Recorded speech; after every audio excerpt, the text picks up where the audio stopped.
Hey guys, it's Shay. Today I'm going to be breaking down Warrior One pose. So we'll just get right to it. So standing at the front of your mat here, you can go ahead and take a big step back with your left foot. So try to use maybe the entire length of your mat here, pretty close, kind of depends on how tall you are, but you want a really wide stance here. And then dropping the back heel down to the floor, pressing the heel slightly backward.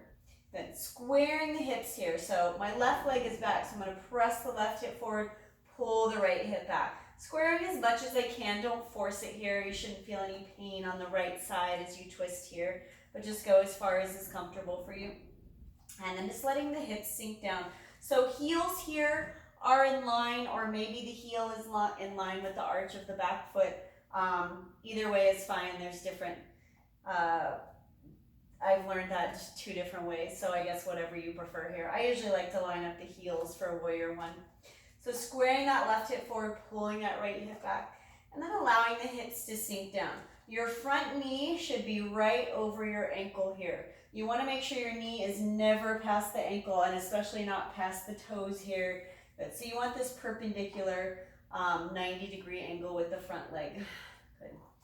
And then if you're pretty flexible here, if you have a lot of strength in the thighs, you might even be able to sink down a little bit lower so that this right hip is level with that front knee. Good. So once you square the hips here, just pressing strongly into that back foot, maybe lengthening through the femur here, pressing the pinky toe side of the back foot down toward the floor, and pressing firmly into the toe mound of the front foot here. So the feet should feel nice and sticky, nice and strong here, not like you're gonna slide. My back leg is straight. So a lot of times I see people bending their back leg here, usually taking kind of a shorter stance, and then you're kind of in this position. This is a really unstable feeling position, and it can also be harder on the body. So you wanna make sure that the back leg is nice and straight and strong. Pressing the feet away from each other. They should stick nice and firm here. And then pulling the thighs in toward the midline. Good. So as you engage the thighs, just think about pulling them in toward the center of your body. Good. So once you find this nice strong position with the legs here, you can inhale the arms up overhead. And so the arms lift straight up from the shoulders here. The shoulders relax down the back, away from the ears.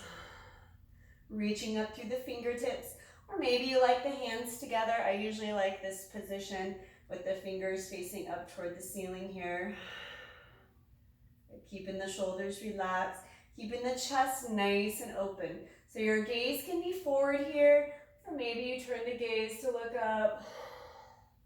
Only turn the gaze up if you feel pretty balanced here. Good. Take a deep breath in. And then exhaling to come out of it, just dropping the hands back down. Bringing the hands to the hips so you're nice and stable here.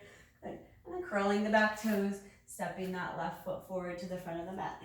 Good. Shaking out the legs a little bit. It's a nice, strong pose. And so I'll do it one more time. I'll do it on the same side because it's easier to see here.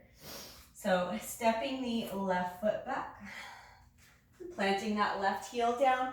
Pressing the heel slightly backward, and square the hips. Press the left hip forward, pull the right hip back. Let the hips sink down just as far as is comfortable. Check the front knee, 90-degree angle with the front leg. Sinking the hips as low as is comfortable, maybe to the level of that front knee. Good. And when you're ready, inhaling the arms up. Shoulders relax down away from the ears. Reaching up through the fingers. Opening up through the collarbones, pulling the belly in, engaging the core. So you're nice and strong through the belly here. Take a deep breath in. And exhaling, dropping the hands down. This time I'm going to drop my hands all the way to the floor and curl the back toes. Lift the left foot. Step forward. Just stretching it out here. Good. Slowly rolling up. Good. So that is Warrior One. So Warrior One is good for strengthening the thighs, the psoas, the lower back, opening up through the shoulders and the chest. So yeah, that's it. So if you have any questions, let me know. You can drop me a comment, you can PM me, you can ask me if you see me in person, but that is Warrior One for you. Have a good day.